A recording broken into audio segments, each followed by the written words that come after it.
ધાનેરાના ભાટેપ ગામ ખાતે વિધાનસભા અધ્યક્ષ શંકરભાઈ ચૌધરીનું મોટું નિવેદન. વિધાનસભા અધ્યક્ષ શંકરભાઈનું મોટું નિવેદન. ગમે એટલા ઝેરી વચનો વચ્ચે માતાઓના આશીર્વાદ મારી સાથે હોવાથી ઝેરી બોલ અમૃત લાગે છે. તમને પણ થતું હશે કે આટલા બધાની વચ્ચે આ માણસ વિકાસના કામ કઈ રીતે કરતો હશે. માતાઓના આશીર્વાદથી મને કામ કરવાની ધગશ જાગે છે. આત્માના સુખ માટે કામ કરવું પડે. થરાદની સાથે ધાનેરામાં પાણી મુદ્દે હું કંઈ કચાશ નહીં રાખું. વિશ્વાસ રાખજો, ગુજરાત સરકારનું બજેટ સૌથી મોટું છે, જેના પરિણામ આવનારા વર્ષોમાં મળશે. ધાનેરાના ભાટીપ ગામે શંકરભાઈએ આપ્યું નિવેદન. વિભાજન મુદ્દે અધ્યક્ષ પર આક્ષેપ થતા આપ્યો બિન ડાયરેક્ટ જવાબ. ધાનેરા એમએલએ માવજી દેસાઈ પણ સ્ટેજ પર હતા હાજર. ગમે એટલા મોટા મોટા ઝેરના આખા હુંફાળા નાખ્યા હોય ને, પણ એ માતાઓ બહેનોના આશીર્વાદ મળે છે ને, એટલે અમૃત જેવું જીવન થઈ જાય છે. અમૃત જેવું જીવન થઈ જાય છે. નહીં તો તમને બધાને લાગતું હશે કે આટલા બધાની વચ્ચે કઈ રીતે માણસ ટકી રહે છે. તમને નહીં થતું હોય, અને તોય પાછો મથ્યા જ કરે છે, મહેનત કર્યા જ કરે છે, બીજાના ભલા માટે મહેનત કર્યા જ કરે. શું કામ?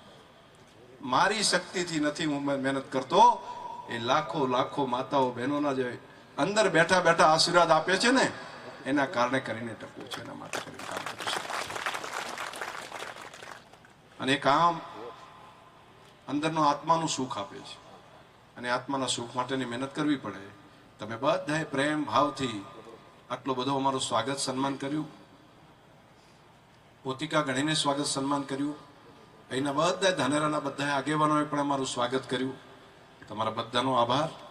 સાથે સાથે મારા થરાદ માટે હું જે પાણી માટેની જે યોજના લીધી છે, એની સાથે સાથે ધાનેરા માટે પણ જેટલું બની શકે એટલી મહેનત કરવામાં કોઈ કચાશ નહીં રાખીએ, એનો પણ ભરોસો રાખ્યો. થરાદના તળાવ પાણીથી ભરાય એનું કામ જે અત્યારે ચાલી રહ્યું છે, પહેલા તબક્કામાં જે તળાવ અત્યારે ઉનાળામાં ભરાઈ રહ્યા છે, હું ત્યાં જાઉં ને ત્યારે સંતોષ જોઉં છું.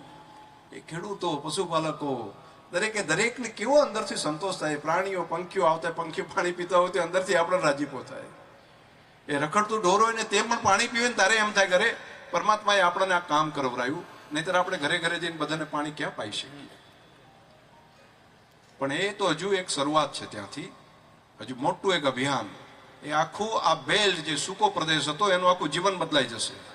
અને તમને બધાને ભરોસો આપું છું કે જો કામ આજ પ્રમાણે 10 વર્ષ છે, પાણીને જમીનમાં ઉતારવાનું કામ, નર્મદાનું પાણીથી તળાવમાં ભરવાનું કામ, બીજી બાજુ જળ સંચય કરી અને વરસાદના પાણીને સંગ્રહી ખેત તલાવડીઓ બનાવી, તળાવ બનાવીને આપણે પાણીથી સિંચાઈ કરવાનું કામ, ત્રીજું કુવાથી બોર છે એમાંથી પણ જમીનમાં ઉતારવાનું કામ.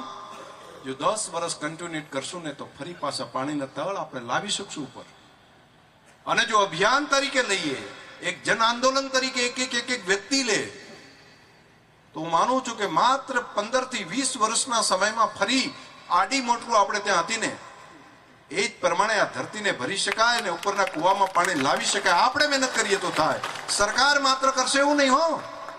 સરકાર તો મદદ કરે, પરંતુ એક વ્યક્તિએ કરવું પડે. જન આંદોલન કરીએ તો આ પ્રમાણેનું કરીએ કે આવનારા સમયની અંદર પ્રજા, આપણા સંતાનો એ આપણને આશીર્વાદ આપે.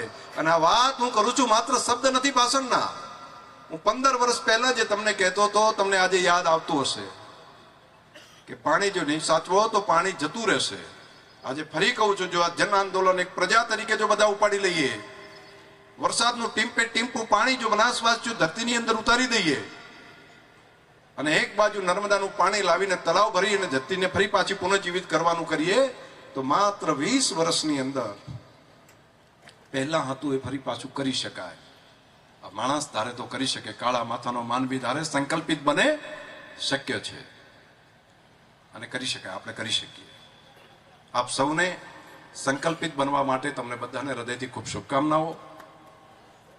આપ સૌએ ખૂબ પ્રેમ ભાવથી બધા આગેવાનોએ ભેગા મળીને આ કામને આગળ વધાર્યું. પાણી માટે તમારા ધારાસભ્ય શ્રી માવજીભાઈએ પણ આ વખતે વિધાનસભામાં અધ્યક્ષ હોઉં ને એટલે બનાસકાંઠાના કોઈ હાથ ઊંચા કરે ને એટલે જે કે સાહેબ હું રજા આપી દઉં છું. એટલે ભાઈ કંઈકનું કંઈક તો માગશે, કંઈકનું કંઈક માગશે, કંઈક તો સરકાર, એટલે જે કંઈ આમ પેલું કરે ને તો તરત જ કહું ભાઈ કંઈક તો જિલ્લાને થશે, ફાયદો થશે. અને એના માટે પછી પક્ષાપક્ષીથી ઉપર ઉઠીને દરેકનું ભલું થાય એના માટેનું ધ્યાન રાખીને કામને લીધું છે. એમાં કોંગ્રેસના ધારાસભ્ય હોય, કે ભાજપના હોય એમાં કોઈ પેલો પ્રશ્ન ભાવ રાખ્યો નથી. અધ્યક્ષ તરીકે મારે એ ભાવ પણ ના હોય ત્યાં, પરંતુ પ્રજાના પ્રશ્ન જેટલા ધારાસભ્યો વધારે ઉઠાવે અને એના કારણે કંઈક નાના મોટો પ્રશ્નનો ઉકેલ આવે તો એનો સંતોષ થાય. અને એવું સંતોષનું કામ કર્યું છે. તમે વિધાનસભામાં તમે બધા ગૌરવ લઈ શકો એ પ્રમાણેનું કામ ગુજરાત વિધાનસભાએ સારી રીતે કર્યું છે. 4.5 લાખ કરોડનું બજેટ, એ ઐતિહાસિક બજેટ ભૂપેન્દ્રભાઈની સરકારે આ વખતે પસાર કર્યું છે. ઐતિહાસિક છે. મોદી સાહેબ આવ્યા ત્યારે મુખ્યમંત્રી 2002માં આવ્યા, એ ટાઈમે 30,000 કરોડનું ખાલી હતું. 55 વર્ષના અંતે 30,000 કરોડ.